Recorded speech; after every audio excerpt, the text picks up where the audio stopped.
ኢትዮፒካ ሊንክ እንደቀጠለ ነው እስከ ምሽት 6 ሰዓት ድረስ አብረን እንቆያለን። የውስጥ አዋቂ ወሬያችን የመጨረሻው ወሬ ላይ ደርሰናል። ዮኒ አዎ የመጨረሻው ወሬያችን ደግሞ ከሞት የተረፈው ወጣት ታዋቂውን አርቲስት ለማግኘት እየጣረ ነው የሚል ነው። ከሞት በተረፈው ወጣት የሚፈልገው አርቲስት ማን ነው? ወጣቱ አርቲስቱን የሚፈልገው ለምንድን ነው? ግዛቸው ይሄን ወጣት ታሪኩን ከመግለጻችን በፊት እሱ ማስተዋወስ ግድ ይላል። አስመሮም ኃይለ ሥላሴን ታውቁታላችሁ? እናስታውሰዋለን። አስመሮም ኃይለ ሥላሴ ሶማሊያ ባሶሳ ውስጥ የሁለት ሶማሊያውያንን ሕይወት አጥፍቷል ተብሎ ሞት የተፈረደበት የመገደል ስነ ስርዓቱ ሊከናወን 20 ደቂቃ ብቻ ሲቀሩት ወደ ቤተሰብ በመደወል የ40,000 ብር የ40,000 አሜሪካ ዶላር ተከፍሎ ሕይወቱ የተረፈ ነው። ይሄን 40,000 አሜሪካ ዶላር ደግሞ የከፈለለት ድምጻዊ ቴዲ አፍሮ ነው። አስመሮም ኃይለ ሥላሴን ኢትዮፒካ ሊንክ አግኝቶት ነበረ። የግድያው ሂደት ምን ይመስላል? ከቴዲ ጋር ያለው ግንኙነትስ ምን ሆነ ስንል ጠይቀነው ታሪኩን ነግሮናል። ከ5 ዓመታት በፊት የነበረው ማለት ነው። ላለፉት 5 ዓመታት ድምጹን አጥፍቶ ምንም አልተሰማም ነበር። ትክክል። ለኢትዮፒካ ሊንክ ብቻ ይሄንን መረጃ ሰጥቷል። የ39 ዓመቱ አስመሮም በ20 ዓመቱ ጀምሮ ነው አውሮፓ ለመግባት በተለያዩ አቅጣጫ ስደት የጀመረው። አንዴ በጅቡቲ፣ በምጽዋ፣ በየመን፣ በሶማሊያ እያደረገ ወደ ስደት አምርቷል። በተለያየ አጋጣሚም የተለያዩ ቦታዎች ደርሷል። ጥሩ የስደት አጋጣሚ የሚለው አስመሮም ሳውዲ ነበር። ሳውዲ ገብቶ ተጠርዞ ወደ ሀገሩ ተመልሷል። በስደት አጋጣሚ የሳውዲ ቆይታው ላይ ከተዋወቃት ጋር ትዳር መስርቶ ልጅ ወልዶ በኋላም አዲስ አበባ ላይ በሰላም ይኖር ነበረ። ነገር ግን ይሄ ስደት አባዜው አሁንም ተሰደድ ብሎኝ ይላል ወጣቱ። እንደገና ከባለቤቴ ጋር ስደት ጀመርን። የስደት መንገዳችን በጅቡቲ ያደረግን። በጅቡቲ በኩል እየተጓዝን ወደ መካከለኛው ምስራቅ ለመግባት ነበረ። ነገር ግን ጉዟችን የተቃና አልነበረም። የጅቡቲና የአሰብ ድንበር አካባቢ የነበርንባት ጀልባ ችግር አጋጥሟት ማዕበል ተመታች። በኋላም ራሳችንን ስተን የጅቡቲ ድንበር አካባቢ ወደቅን። የጅቡቲ የጸጥታ ሰዎችም ህይወታችንን ካተረፉና እንድናገግም ካደረጉም በኋላ ወደ የመጣንበት እንድንመለስ ተደረገ። እንደየሀገራችን ዜግነት ማለት ነው። እኔም ድሬዳዋ ገባው። ከባለቤቴ ጋር ድሬዳዋ ላይ ህይወታችንን መምራት ጀመርን። ህይወታችንን ሀብለን መምራት ስንጀምር እዛ ድሬዳዋ ላይ አደጋ አጋጠመን ይላል ወጣቱ ጉዳዩን ሲተርክ። የድሬዳዋ አደጋው ድሬዳዋ በወቅቱ በኃይለኛ ጎርፍ ስትመታ አስመሮም እዛው ድሬዳዋ ነበረ። ግን እንደ አብዛኞቹ ኢትዮጵያውያን እንቅልፍ አልወሰደውም። በእለቱ ከእንቅልፉ ነቅቶ ስለነበረ እንደ እሱና እንደ ጓደኞቹ እንደ ሌሎች ጓደኞቹ በመሆን ጣሪያ ላይ በመውጣት ህይወቱን አተረፈ። የእርሱም የባለቤቱም። ከድሬዳዋ የጎርፍ አደጋ በኋላ ለጥቂት ቀናት ድሬዳዋ ቆየ። በኋላ ግን አሁንም ይሄው ስደት መንፈሱ ተነስቶበት ጉዞ ለመቀጠል ተሰዳዳ። በዚህን ጊዜ በባህር ለመሄድ ሲል ባለቤቱ የ3 ወር ነፍሰ ጡር መሆኗን በሐኪም ተነገረው። በመሆኑም የባህር ጉዞውን ትቶ የእግር ጉዞ አድርጎ ሶማሊያ ባሶሳ ደረሰ። ባሶሳ ከተማ ላይ ሻይ ቤት ከፍቶ መኖርና መስራት ጀመረ። የሻይ ቤት ስራው ገንዘብ አመጣለት። ገንዘቡ በላዩም እየመጣ ጥሩ ገዝቢም አገኘ። የገንዘብ ማጠራቀም ሂደቱም ከፍተኛ የሆነው ይላል ወጣቱ ጉዳዩን ሲገልጽ። በዚህ ሂደት ላይ ያለው በባሶሶ ሂደት ላይ እንዳለው ሌሊት 7 ሰዓት ላይ የማውቃቸው የሀገሪቱ አንድ ከፍተኛ ባለስልጣንና ፖሊሶች ሆነው ወደ ቤት መጡ። በጊዜው ከፍተኛ የሆነ ገንዘብ ስለነበረኝ ገንዘቤን ሊዘርፉ ይመስሉ ነበር ይላል ወጣቱ ጉዳዩን ሲተርክ። ነገር ግን እነዚህ ሰዎች ገንዘቤን ለመዝረፍ አልነበረም፣ እኔን ወደ ማጥቃት፣ እኔን ወደ መጉዳት ተሸጋገሩ። እንደገቡ ገንዘብ አለላችሁ ሰዱ ብላቸውም ገንዘቡን ሊወስዱ አልቻሉ። መጠጥ ጠጥተው ሰክረው ነበር ይላል። ከ5 ዓመት በፊት ቦሳሶ ላይ የተፈጠረውን ሂደት አስመሮም ሲተርክ። በስለት ጎኔን ወጉኝ፣ እንደገና ሌላ ጎኔን ደገሙኝ፣ አንገቴ ላይ ሊወጉኝ ሲሉ የሞት ሽረቴን መተናነቅ ቀጠልኩኝ። በትንቅንቁ ወቅት ራሴን ከመከላከል ወደ ማጥቃት ተሸጋገርኩና አንገቴ ላይ ሊወጋኝ የነበረውን ሶማሊያዊ እጁን አዙሬ ሆዱ ላይ ወጋሁት፣ ወደቀ። ሌላ ሁለተኛው የጥቃት አድራሼ ጋር ግብ መቀጠሌን ተያያዝኩት። እሱም ጥቂት ካጠቃኝ በኋላ መልሼ እሱንም ወጋሁት። ሁለቱም ከመሬት ተዘረሩ ይላል ሂደቱን ሲተርክ ይወጣት። በዚህ ጊዜ ሌሎች የቀሩት 3 ሶማሊያውያን በአቅራቢያው ወደ ነበረ መኪናቸው መሮጥ ጀመሩ።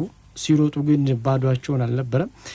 በር ላይ ያስቀምጠውት የነበረውን መሳሪያቸውን አውጥተው እየተኮሱ ነበር የሚሮጡት። እኔም ባለቤቴም የባለቤቴ እህት በነገራችን ላይ ላላስመሩ ባለቤቴ ከወለደች ገና 1 ወር ከ5 ቀኗ በመሆኗ የወለደች ልጇን መጫት ቤቷ አውጥታ መሮጥ ቀጠልን። ሌሊት በመሆኑ ሩጫችን እግራችን ወደ አመራን ቦታ ነበር የምንሮጠው። እኔ ባለቤቴን ከተል ነበረ። በኋላ ግን ጠፋችብኝ። 3ታችንም ተበታትነን ሩጫችንን ቀጠልን። ሩጫችን ጫካማ ዳገታማ በሆነ ቦታ ላይ እንሮጥ ስለነበረ ሌላ ችግር ገጠመን። ከአባራሪያችን ከገዳዮቻችን ብናመልጥም ሌላ ችግር ግን ገጠመን ይላል ይሄ ወጣት ሂደቱን ሲተርክ። የዝንጀሮ መንጋ እኛን በሌሊት በወደንደሱ በመምጣታችን አላሳልፍ እየጮሁ ይልተናኮሉ ሞከሩ። እንደገና መንገድ ቀይረን መሮጥ ቀጠልን። በዚህ ሂደት ላይ ያለን ጥቂት ከተጓዘን በኋላ እነሱን መፈለግ እንዳለብኝ ተረድቼ እነሱ ወደ ሄዱበት አቅጣጫ ሄጄ መፈለግ ቀጠልኩኝ። የባለቤቴን እህት አገኘኋት። ከጥቂት ቆይታም በኋላ ባለቤቴን ከነ ልጅ ያገኘኋት ይላል አስመሮ። በኋላም መጓዝ ቀጠልን። በዛ ሌሊት ረሃቡ፣ ውሃ ጥሙ፣ ድንጋጤው፣ ዳገቱ ፈታኝ ሆነብን። እነሱን እዛ ቦታ ጥዬ እኔ መንገዱን ስለማቀው ጠንካራም ስለነበርኩ ላመልጥ ወሰንኩኝ። በኋላ ግን እነሱ ተገኝተው እነሱ ላይ እርምጃ መወሰዱን ሳስብ ሂደቱ አሳሰበኝና አብሬያቸው መሆን ቀጠልኩኝ። 2 ቀን በሶማሊያ በረሃ ጫካ ውስጥ ተደበቅን። ከዛ በኋላ ውሃ ለማምጣት ይላል ማስታወቂያ ሰምተን ስንመለስ እንቀጥል። እሺ ትንሽ ብትሄድ ጥሩ ይዞን ነበረ። እሺ ከዛ በኋላ ይላል አስመሮ።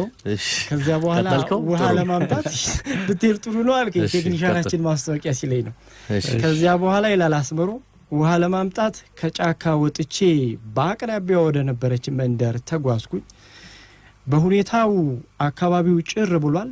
ለካ ይሄ ድርጊት ከተፈጸመ በኋላ ስሰማ እንዳለ ድንበሮች ተዘግተዋል። ኢትዮጵያውያኖች በሙሉ ከሀገር እንዳይወጡ ተብሏል። ከኔ በፊት የነበሩ 180 ኢትዮጵያውያን ተይዘው ነበረ። እኔ እዛ አካባቢ መታየቴ ልዩ ትኩረት ተፈጥሮ ሳቢ ሆኜ ተገኘሁኝ።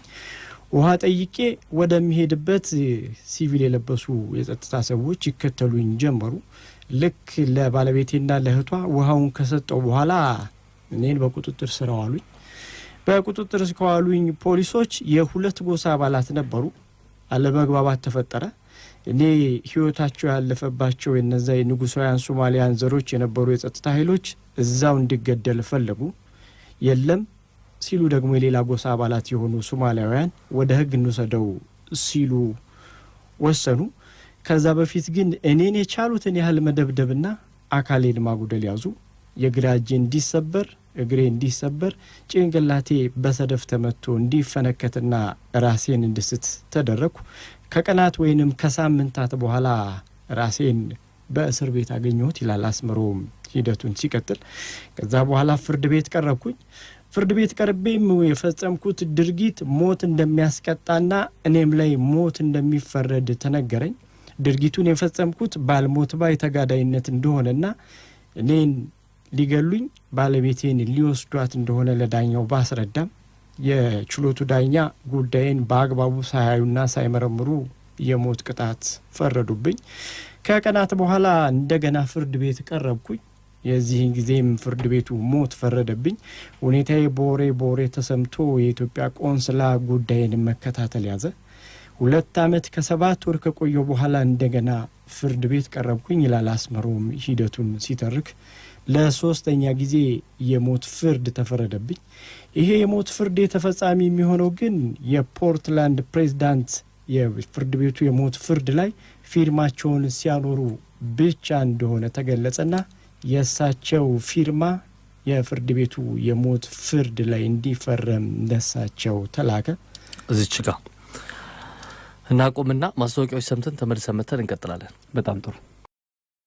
ነገር ግን ይህ ፕሬዝዳንት በወቅቱ ወደ እንግሊዝ ለድርድር እያመሩ ስለነበረ ፊርማውን ሳይፈርሙት ተጓዙ።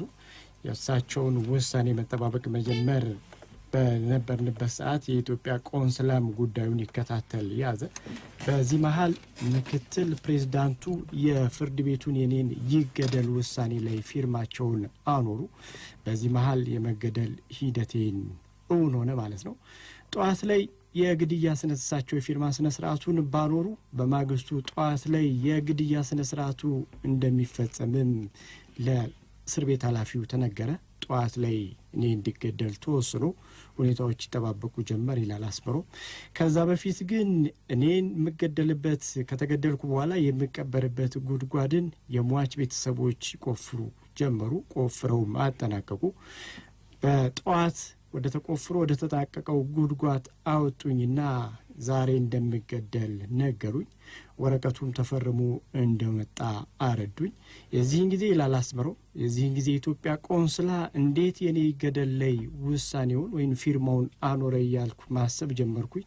ነገር ግን ከ30 ደቂቃ የማይበልጥ ጊዜ እንዳለኝና ለመገደል ሂደቶቹ ላይ ተባባሪ እንደሆን ኑዛዜ እንዳለኝ እንድናዘዝ ለቤተሰቤ ስልክ መደወል ካለብኝ እንድደውል ተፈቀደልኝ። ኑዛዜ እንደሌለኝና ለቤተሰቤ ግን ስልክ መደወል እንደምፈልግ ተናግሬ ከእስር ቤት ኃላፊው ስልክ ተቀብዬ ለቤተሰብ መደወል ጀመርኩኝ ይላል አስመሮም ሂደቱን ሲቀጥል። በወቅቱ ቤተሰቦቼ አዲስ አበባና መቀሌ ላይ ስለነበሩ መቀሌ ወደ ነበሩት የአባቶቼ አባቴ ቤተሰብ ጋር ደወልኩ። እህቶቼና ወንድሞቼ አዲስ አበባ ነበሩ። መቀሌም ቤተሰብ ነበረኝ። ስለዚህ መቀሌም እህትና ወንድም ነበረኝ። ለነሱ ደውዬ እህቴን አገኘው። እናም ከ20 ደቂቃ በኋላ ልገደል ነው እና እርማችሁን አውጡ፣ ያጠፋሁት ካለ ይቅር በለኝ ብላችሁ ለአባቴ ንገሩልኝ ሲል አጋጣሚውን የዛንለት ይገልጻል። በጣም ከባድ ነበር ይላል ይህን ሂደት ሲገልጽ። የራስህም ወርዶ የራስህም ሞት ለቤተሰቦችህ ልገደል ነው ብለህ መንገር። የዚህን ጊዜ ቤተሰቦቼ የኔን የስልክ ጥሪ ሲሰሙ ከዛኛው ስልክ ጥሪ ምላሽ ጠብቃለሁ ስል ጸጥታ ሰፈነ። ሄሎ እየሰማችሁኝ ነው ስል ደገምኩላቸው። ነገር ግን በእለቱ እንዳጋጣሚ ሆኖ የኔ የመጀመሪያ ልጅ አርፋ ለቅሶ ላይ ስለነበሩ ያንን አንድንገረው የሚል ድምዳሜ ላይ ነበሩ። በኋላ ይሄን ለኔ ሳይነግሩኝ መገደሌ ከ20 ደቂቃ በኋላ እውን እንደሚሆን አርድቼ አባቴ ይቅርታውን እንዲቸረኝ ነግሬ ስልኩን ዘጋው። ስልኩን አቀርቅሬ አወራ ነበር ይላል አስመሮም ሂደቱን ሲያስታውስ። አንገቴን ቀና ሳደርግ ፊት ለፊት ካለው የምቀበርበት ጉድጓድ ጋር ተፋጠጥኩ። ገዳዮቼ አይናቸውን እያጉረጠረጡ ወደ እነሱ እንድቀርብ ምልክት አሳዩኝ። ስልኩን ለመመለስ ወደ ኃላፊው እጅን ዘረጋ። እስር ቤት ኃላፊው ሌላ የምትደውልበት ቦታ አለ ሲል አናገረኝ።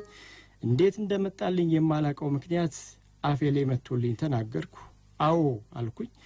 $10,000 አለኝ፣ እርሱን ተቀብለህ ወደ ቤተሰቦቼ ላክልኝ ስል ለእስር ቤት ኃላፊው ነገርኩት። የእስር ቤት ኃላፊው የመደሰትና የመፈንጠስ ስሜት እያሳየኝ ታዲያ እስካሁን እንዴት ይህንን ነገር ይዘት ዝም ትላለህ? በልንካ በአስቸኳይ ደውል ሲል ስልኩን ሰጠኝ። ከዚያም በቀጥታ ወደ ኤምባሲ ደወልኩ ይላል አስመሮም ሁኔታውን ሲገልጽ። ኤምባሲም ደውዬ ኤምባሲ ላሉ ሰዎች ማንነቴን ከገለጽኩ በኋላ ከ10 ደቂቃ በኋላ ልገደል እንደሆነ ነገርኳቸው። የግድያ ወረቀቱም ላይ እናንተ እንደፈረማችሁና እንደተስማማችሁ ገልጸውልኛል።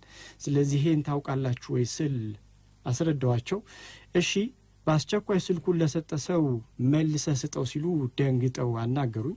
በአስቸኳይ ስልኩን ለሰጠኝ ሰው ሰጠሁኝ።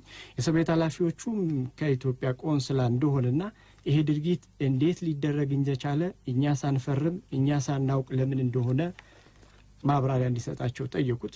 ይሄን ያደረጉት ምክትል ፕሬዝዳንቱ እንደሆኑና ምክትል ፕሬዝዳንቱ እንዳዘዙ ገለጹ። የኢትዮጵያ ቆንስላ ኃላፊዎች እሺ ጥቂት ሰዓት ብቻ ስጠን፣ ምክትል ፕሬዝዳንቱን እኛ የምኖርበት የኛ ቆንስላ ጽፈት ቤት ያለበት አካባቢ ስለሆኑ አናግረን ምላሽ እስክትሰጥህ እባክህን ጥቂት ሰዓት ስጠን አሉት። እሺ 20 ደቂቃ ሰጥቻችኋለሁ አለ። እኔም በአቅራቢያዬ ከነበረው የምገደልበት ጉድጓድ ተመልሼ ወደ እስር ቤት እንድገባ ተደረኩ። ከዚህ በኋላ ይላል አስመሮም የኤምባሲ ሰዎችና ፕሬዝዳንቱ ተነጋገሩ። ከቀናት በኋላም ወደ እንግሊዝ አመርተው የነበሩት የፑንትላንድ ዋና ፕሬዝዳንት ተመለሱ። የኢትዮጵያ ቆንስላ ኃላፊዎች የእስር ቤት ኃላፊዎች ፕሬዝዳንቱና ምክትል ፕሬዝዳንቱ ስብሰባ ተቀመጡ። ይሄ ነገር አግባብ እንዳልሆነ የኢትዮጵያ ኃላፊዎች አጽንኦት ሰጥተው ተከራከሩ። በክርክራቸውም ወቅት የኢትዮጵያ ሰዎች ተጽዕኖ ፈጣሪ ሆነው ተገኙ። ስለዚህ የግድያ ሂደቱ እንዲቀርና ነገሮች በአገሪቱ ሕግና ሽምግልና የገንዘብ ካሳ መሰረት እንዲለወጥ ጥረቶችን ያደርጉ ጀመር። የዚህ ድርድር በኋላ የኢትዮጵያ ቆንስላ ሰዎች እኔን አገኙኝ። አይዞህ አትገደልም፣ ሂደቶቹ በገንዘብ እንዲቀየሩ ጥረት እያደረግን ነው፣ ተጽናና ሲሉ ማጽናኛ ሰጡኝ። የዚህን ጊዜ ጥቂት የህይወት የመቆየት ጭላንጭል ታየኝ ይላል አስመሮ። በገንዘብ ድርድሩም የኢትዮጵያ ቆንስላ ተደራዳሪዎች አሸናፊ ሆነው በገንዘብ ድርድሩ አማራጭ ሆነ። ከገንዘብ ድርድሩ ጎን ግን ሌላ አንድ ያልጠበቁት ክስተት መጣ ይላል። ይህም ያልጠበቁት ክስተት $40,000 2 የጦር መሳሪያና የእርሱን እህት ለእኛ ትዳር ሲሉ ጥያቄ አቀረቡ ይላል። የኢትዮጵያ ቆንስላዎች በገንዘቡና በጦር መሳሪያው ቢደራደሩም እሺ ብለው፣ በእህቱ ግን እንዴት ይደረጋል? በባህል አትስማሙም፣ በሃይማኖት አንድ አይደላችሁም፣ በጎሳም አንድ አይደላችሁም፣ እንዴት ይህን ጥያቄ ታቀርባላችሁ ሲሉ ጠየቁ። አይ የደም ሂደቱን ለማጽዳት ነው አሉ። ነገር ግን ይሄ ሂደት ቀርቶ $40,000 የጦር መሳሪያው እንዲሆን አረጉ። የህይወታቸው እንዲጠፋ የተደረጉት የሶማሌ ጎሳ አባላት የንጉሳውያን ጎሳ ዘር ስለሆኑ የገንዘብ ጥያቄውን እኔ እንደማልችልና ከፍተኛ ቅድመ ሁኔታ ያስቀመጡት ገንዘቡ መቀበል ስላልፈለጉ እኔን ለመግደል ስለፈለጉ ነው። ምክንያቱም በአገሪቱ ሕግ መሰረት የአንድ ሰው ህይወት ከጠፋ 1 ዓመት እስርና $5,000 ነው የሚከፈለው። እኔ ግን ከየትም አያመጣም ብለው ይህንን ያደረጉት ለዛ ነው። በዚህ ሂደት ከተስማሙ በኋላ ድርድሮች አሁንም ቀጠሉ በኢትዮጵያ ቆንስላ ጊዜ። የዚህን ጊዜ የነዛ የንጉሳውያን ዘር ኃላፊዎች ሶማሊያውያን የድርድሩ ሂደቱ ላይ 10 ቀን አስቀመጡ። ካሁን በኋላ እንዳውም እሱን አንፈልገውም አንተን ሲሉ ፕሬዝዳንቱ ላይ ጣታቸውን ቀስረው አንተን ሳይሆን ያንተን ቤተሰቦች እናጠቃለን፣ እሱን እንዳውም ትተነዋል፣ እንዲህ ያደረከን ያለው አንተ ነው ሲሉ ፕሬዝዳንቱ ላይ ዛቱ። ፕሬዝዳንቱም ለኢትዮጵያ ተደራዳሪዎች አይ እነዚህ ሰዎች እያመረሩ ነውና ስለዚህ እኔ ካሁን በኋላ በ10 ቀን ውስጥ ይሄ ሂደት የማይደረግ ከሆነ ከድርድርና ከሂደቱ ውስጥ እጄን አወጣለሁ ሲሉ ነገሯቸው ይላል አስመሮ። ሂደቱን ለኢትዮፒካ ሊንክ ሲተርክ የ10 ቀን ሂደቱ በተሰጠው ጊዜ እያለ ድርድሩ 5 ቀን ፈጅቶ 5 ቀን ቀረው። በዚህ 5 ቀን ሂደት የኢትዮጵያ ቆንስላ ለቤተሰብ ስልክ ደውሎ ሁኔታውን መረር እንዳለና አማራጮች እንዲጠቀሙ ነገረ። በዚህ 5 ቀን ሂደት ውስጥ ቤተሰብ ታሪኩ ሁኔታው እኔን ያጋጠመኝ ነገር በጋዜጣና በማህበራዊ ድረገጽ እንዲወጣ አስደረገ።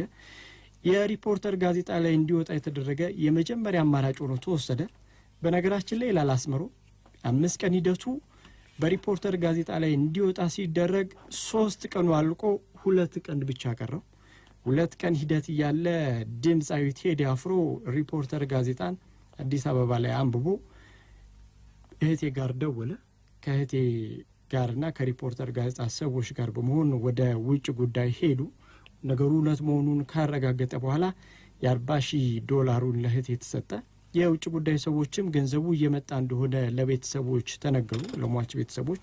በኋላም $40,000 ካሳ ተከፍሎ መሳሪያው ተሰጥቶ ከ15 ቀን በኋላ እኔ ከእስር ቤት እንድፈታ ተደረገ።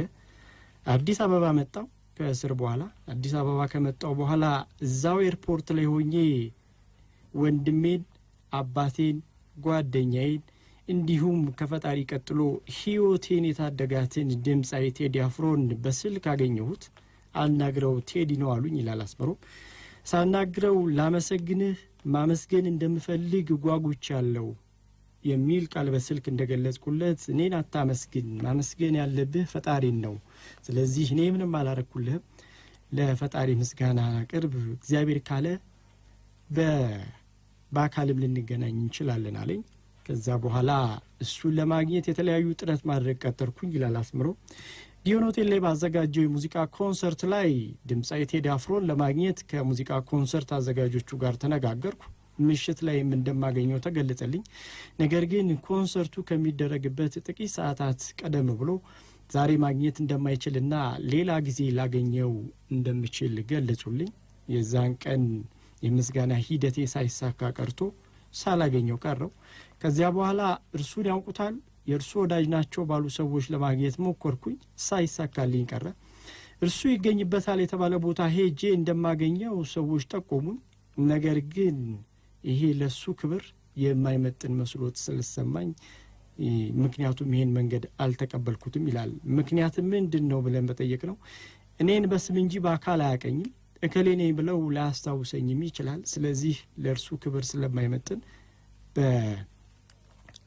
በድንገት የሚገኝበት ቦታ ሄጄ እሱ ማግኘት አልፈለኩም። አሁን ግን እሱን የማግኘት ሂደቴን የሚያገናኘኝ ሰው ሂደቴን እየመረጥኩኝ ነው እየጣርኩኝ ነው ሲል አስመሮም ዛሬ ለኢትዮፒካ ሊንክ ገልጿል። ይሳካለት ይሆን? ምን ነው አሁን በምን ሁኔታ ላይ ይገኛል? አስመሮም ከ5 ዓመት በኋላ ወደ አዲስ አበባ መጥቶ የተለያዩ ስራዎች ላይ ተሳትፏል። ደብረ ዘይት እርሻ ውስጥ ገብቶ በእርሻ ስራ ከተሰማራ በኋላ ኪሳራ አጋጥሞት ከእርሻ ስራ ወጥቷል። ከዛ በመቀጠል ወደ ዶሮ እርባታ አምርቷል። ከጓደኛው ጋር በመሆን ነበር እርሻ ስራ የገባው። የዶሮ እርባታውን ለብቻው ሲመራ ቆይቷል። የዶሮ እርባታውም እንዲሁ ዶሮዎቹ በፈንግል በዶሮ ህመም ምክንያት ህይወታቸው ስላለፈ ወደ ሌላ ስራ ተሰማርቷል። ከተለያዩ ሰዎች ጋር በመሆን ጉዳይ ማስፈጸም የተለያዩ ስራዎችን በመስራት ላይ ይገኛል። በአዲስ አበባና በመቀሌ ነው ህይወቱን እየመራ የሚገኘው። አብዛኛው ጊዜውን አዲስ አበባ ነው ያለው። መቀሌ ግን የሄደበት ምክንያት ለሰርግ ምክንያት እንደሆነና እዛ እንዳለ ገልጾልናል። ይሄ ነው አሁን ያለበት ሁኔታ። እናመሰግናለን ግዛቸው። የኢትዮጵያ ነገር ግን